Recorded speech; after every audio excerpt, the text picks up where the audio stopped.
On the eastern edge of St. Paul, Minnesota, a small creek has been cutting its way down to the Mississippi River for thousands of years.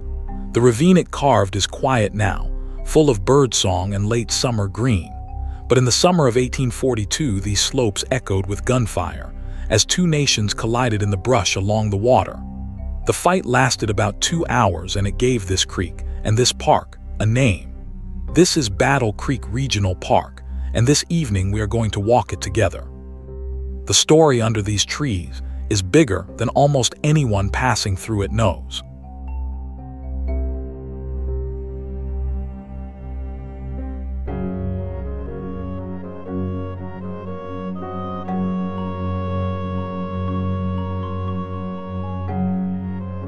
Battle Creek Regional Park sits on the east side of St. Paul, spilling over into the neighboring city of Maplewood. It is one of the anchor parks of the Ramsey County system, about 1,840 acres of woods, wetlands, and grassland folded into a fully built-up urban area. The park also lies within the Mississippi National River and Recreation Area, the national park corridor that follows the river through the Twin Cities. The creek that names it begins at Battle Creek Lake in Woodbury, a few miles to the east. From there, it runs west through Maplewood and St. Paul, dropping toward the Mississippi through the ravine we will meet tonight.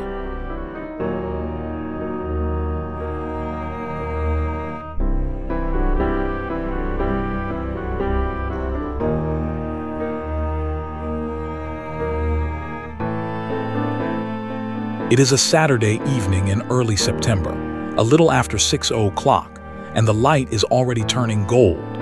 This is the kind of park people use after work and after dinner, and the trails stay busy right up until dark. Oaks and maples close over the path, and the city noise fades within the first few minutes. September is a generous month in Minnesota, warm enough for short sleeves and cool enough to thin out the mosquitoes. We have about an hour of good light, so we will let the trail set the pace.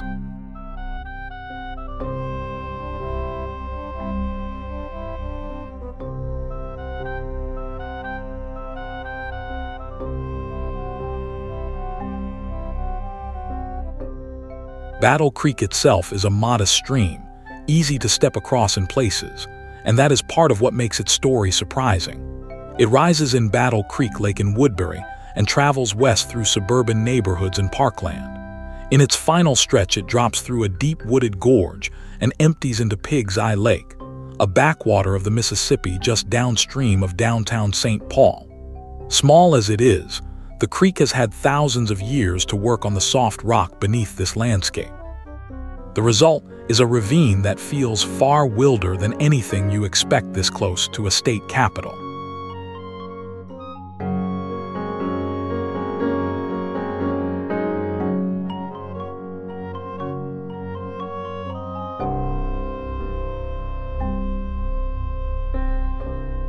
Somewhere off to the side, the ground begins to fall away, and you get your first sense of the gorge.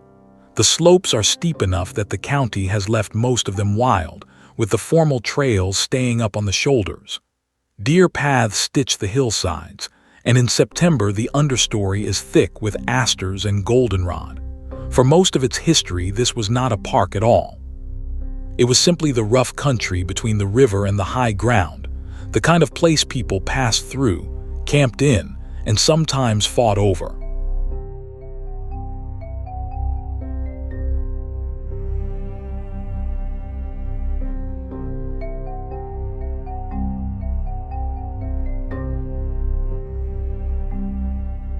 To understand the battle, you have to know about Kaposia. Kaposia was a seasonal village of the Mdewakanton, Dakota, led by a succession of chiefs who each carried the name Little Crow. It stood along the Mississippi near here from the 1750s, and in the early 1800s as many as 400 people lived there. After a treaty in 1837, the village moved to the west bank of the river, in what is now South St. Paul, almost directly across from the mouth of Battle Creek. Its people planted corn, hunted, fished the river, and lived at the center of a world that was changing fast around them.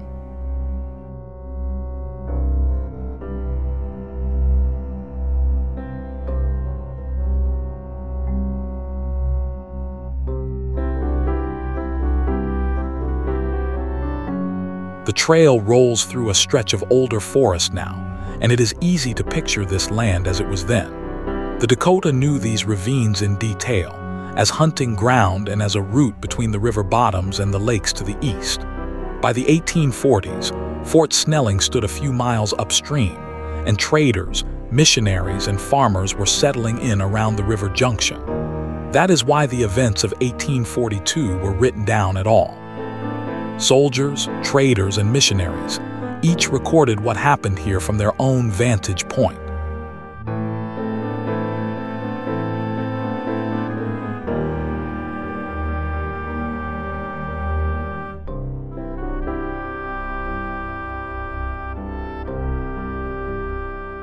In the summer of 1842, a war party of roughly 100 Ojibwe warriors came south toward the Mississippi. The Dakota and the Ojibwe had been rivals for generations, locked in a long contest over hunting grounds that ran across the whole region. The war party concealed itself in the ravines and brush along this creek, across the river from Kaposia. At daybreak, the warriors surprised Dakota women working in a cornfield, killing at least one and mortally wounding another. The sound of that attack carried across the river, and the men of Kaposia came fast.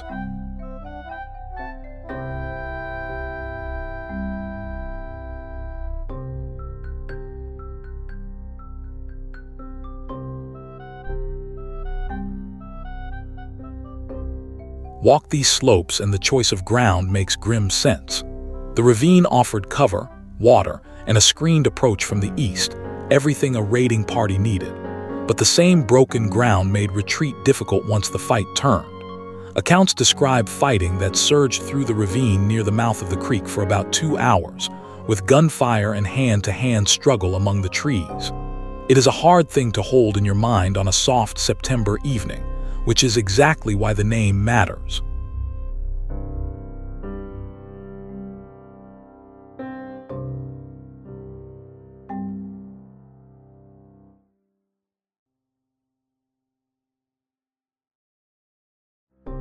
The Dakota drove the attackers off and pursued them for miles toward the St. Croix Valley.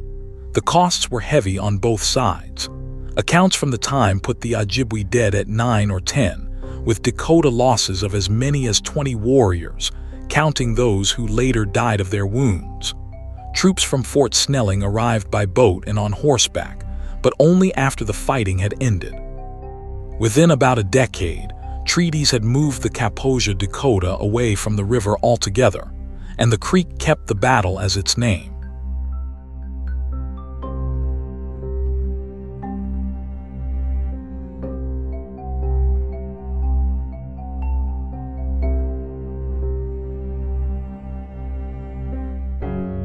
The park does not dramatize its history, and maybe that is right.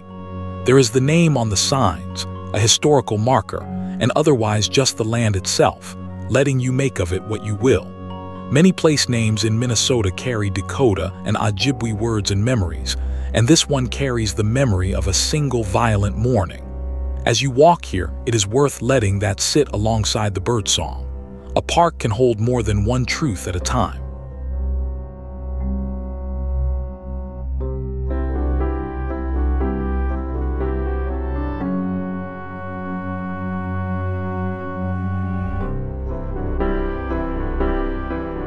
The walls of the lower ravine are a pale, almost white sandstone, and their story reaches back far beyond any human history. The sand itself came from the Lake Superior country, carried south by rivers and wind roughly 460 million years ago. It settled along the edge of a warm, shallow sea that then covered much of North America. Geologists call the result St. Peter sandstone, a rock so pure and so soft you can crumble it in your hand. That softness is the secret of this landscape, because soft rock is what lets a small creek carve a deep gorge.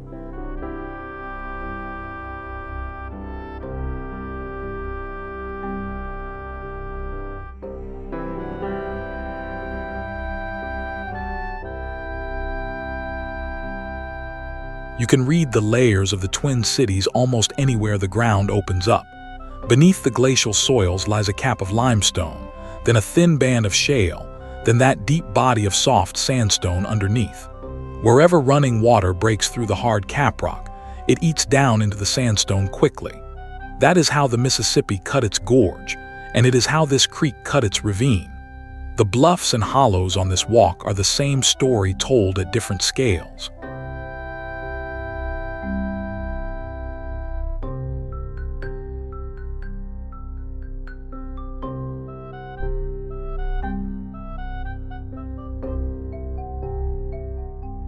The modern shape of the valley came with the ice. When the last glaciers melted back, about 11,700 years ago, a torrent called the Glacial River Warren began draining an enormous meltwater lake to the northwest. That river carved the wide valley the Mississippi now follows past St. Paul, and at one stage it fed a waterfall nearly 200 feet high and half a mile across. As the big river cut its bed deeper, every side stream had to cut down to reach it. Battle Creek has been chasing the Mississippi downward ever since, and this ravine is the result.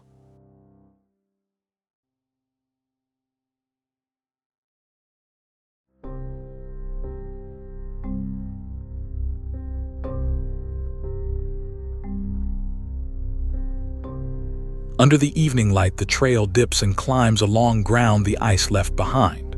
The rises here are glacial debris, sand and gravel and boulders dropped as the sheets melted away. The wetlands in the park sit in hollows where buried blocks of ice slowly melted out. It took all of that, an ancient sea, a river of meltwater, and one patient little creek to make a single city park. Places like this reward walking slowly.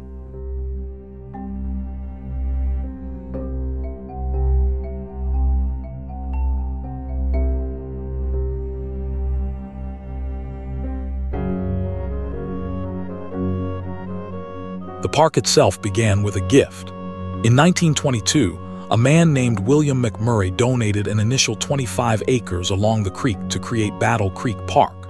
The city kept most of it in its natural state, but added a rustic log bridge and a picnic pavilion designed by Clarence Widgington, the St. Paul city architect.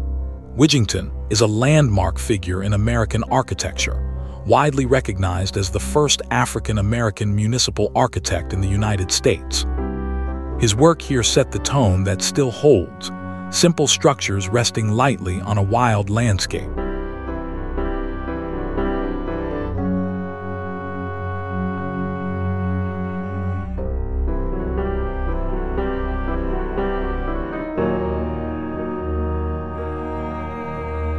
Through the 20s and 30s, this became a place city families reached for a Sunday along the creek.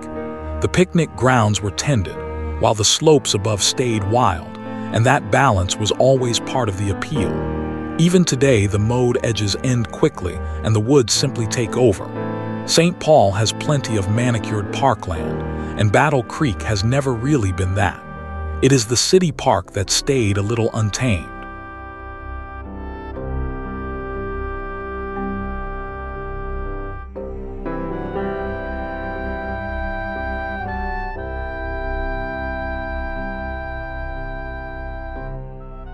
In the 1930s, the Great Depression reshaped parks all across America, and Battle Creek was no exception. Crews from the Works Progress Administration, the federal relief program that put unemployed men to work, built limestone walls along the creek here. Stonework from that era still defines parks across Minnesota, laid by hand from local rock. The walls lined the creek where it ran through the public grounds, holding the banks and framing the water. Run your eye along Old Stone in almost any Twin Cities park, and you are likely looking at Depression-era hands.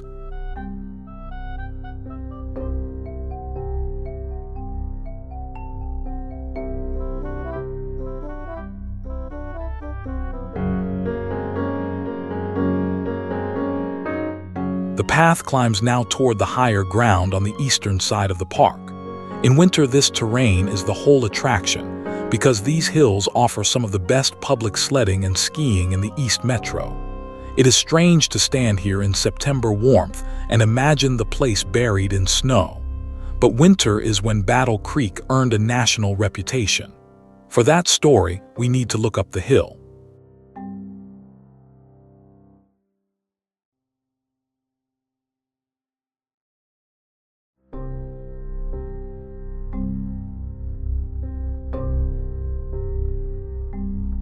From 1939 until the mid-1970s, a great ski jump stood in Battle Creek Park.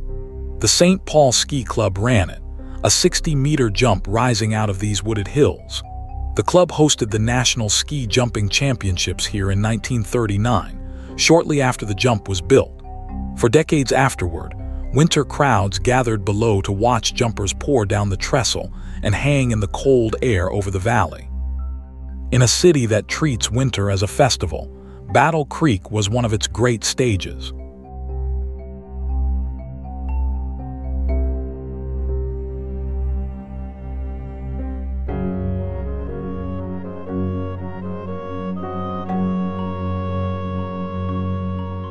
The St. Paul Winter Carnival Tournament of 1974 gave the hill one of its last great days.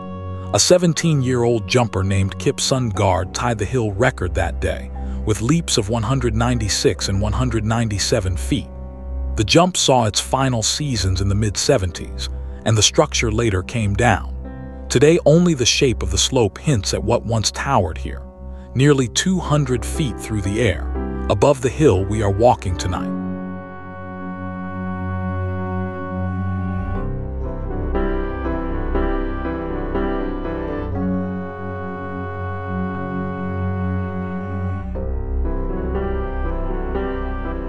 Winter never left the park, it just changed shape.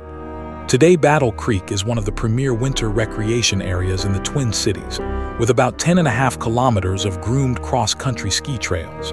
Ramsey County has added snowmaking, a lighted ski loop of about 3.25 kilometers, a practice loop, and a popular sledding hill, so the season no longer depends on the sky. On a January night, the lights come on and the hillsides fill with skiers straight from work. It is the old winter carnival spirit, carried on in a quieter key.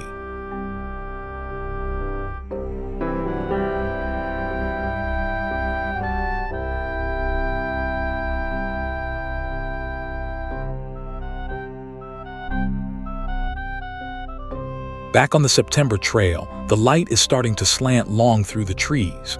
This is also a mountain biking park, with miles of purpose-built single-track threading the woods on the Winthrop Street side. Runners and dog walkers share the paved loops, and an off-leash area gives the dogs their own piece of the park. 1,800 acres absorbs all of it without ever feeling crowded. Most of the time, the loudest thing out here is the wind.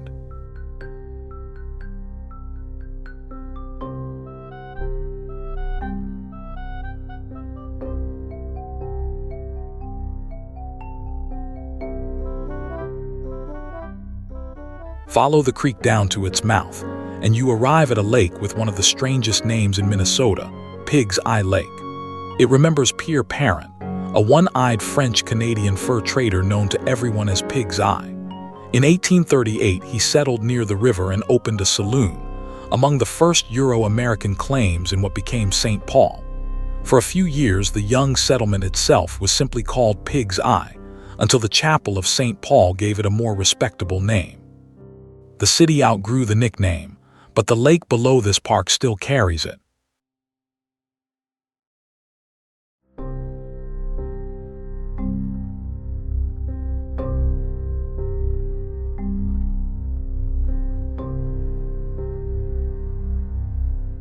It is a good story to turn over while the trail runs quiet. A battle named the creek, a saloon keeper named the lake, and a chapel named the city. Places gather their names from moments, and then the moments fade while the names remain. Down at the bottom of this watershed, all three stories meet at the river, and that is where the herons come in.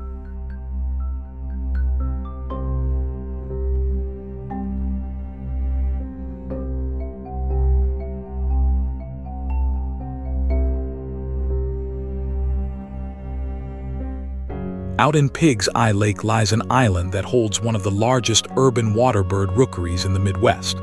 It is protected as a state scientific and natural area, closed to visitors so the birds can nest in peace. Great blue herons and great egrets raise their young in the treetops there, sharing the island with gulls and other waterbirds, while bald eagles work the same waters.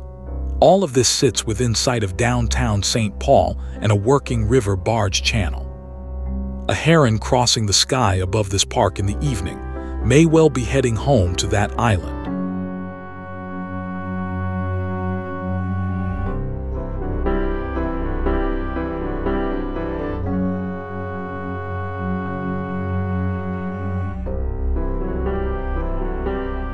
An evening hike collects its own small wildlife list. Deer ease out of the woodlots to feed along the field edges as the light drops. Foxes den in the park, hawks hunt over the open ground, and herons and egrets work the wetlands through the warm months. In a metro area of millions of people, an unbroken block of habitat this size is a rare and precious thing. The animals clearly agree.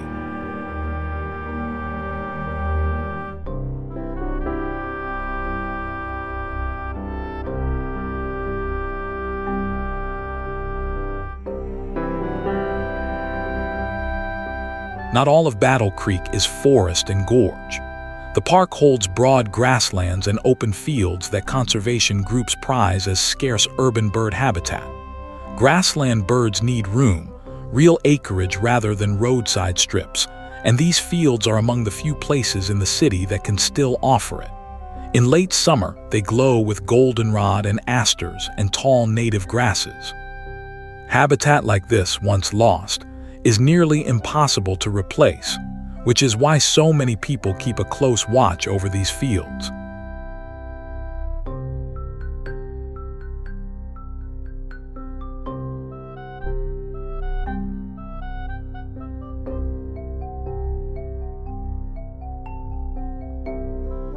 The gorge deepens as the creek makes its final run toward the river. Down there, the water slides between soft sandstone walls, and stretches of it feel genuinely remote.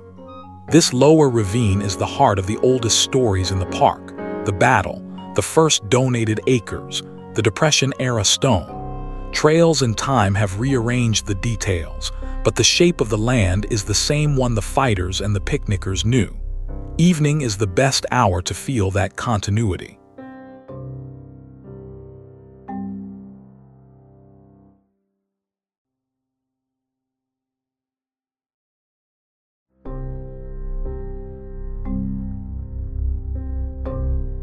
What saved all this was a change of scale. In the 1960s, Ramsey County began acquiring land to the north and south of the small original city park, assembling the modern regional park piece by piece. Battle Creek became part of the regional park system of the Twin Cities, a network built to keep large natural landscapes alive inside the metropolitan area. That is why an urban county still has room here for deer and herons, skiers and cyclists, and all these layered stories. Parks this size do not happen by accident. They are chosen, decade after decade.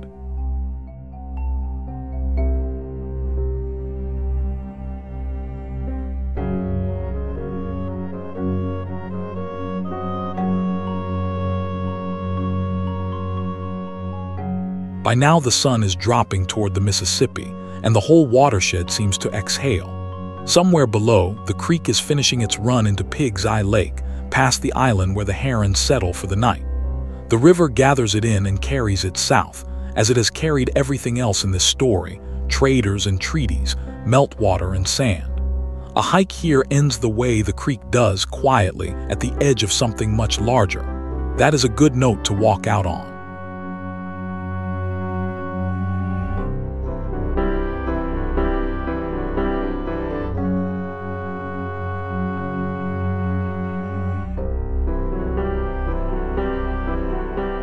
Battle Creek Regional Park is an easy place to underestimate, and that may be the best thing about it. It offers an evening of woods, prairie, and gorge inside a capital city, and beneath the quiet it holds an ancient sea, a glacial flood, a battle, a ski jump, and a one-eyed saloon keeper. Come in September for the golden light, or in January for the lighted trails and the snow. Either way, find your way down to the creek and listen for a moment. Thank you for watching. Follow for more of the trails of the world.